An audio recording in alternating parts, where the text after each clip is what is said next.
आज आपण ऐकूया विशेष ऑडिओ क्लिप चांगुलपणा. एकदा एका गावात गुरु नानक गेले. त्या गावातील लोकांनी त्यांना धक्के मारून हाकलून दिले. तरीही नानकजी म्हणाले, आपल्या गावातील एकता कायम टिकून राहो. पुढच्या गावात नानक गेले. त्या गावातील प्रत्येक व्यक्तीने त्यांची प्रेमाने विचारपूस केली. त्यांचा मुक्काम असे तोवर त्यांनी प्रेमाने देखभाल केली, आदर सत्कार केला. त्या गावात नानकजींचे एक प्रवचनही केले.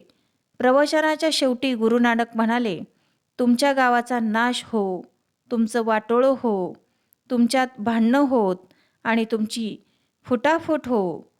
हे ऐकल्यावर त्यांचे शिष्य म्हणाले, हा काय आशीर्वाद दिलात? नानक म्हणाले, पहिले लोक आणि दुसरे लोक यातला फरक ध्यानी घ्या. या दुसऱ्या गावातला प्रत्येक माणूस सज्जन आहे. या साऱ्यांचं एका गावात काय काम?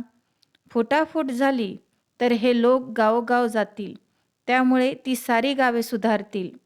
पहिल्या गावातील लोक त्याच गावात जेवढा काळ एकत्र राहतील ते बरंच आहे.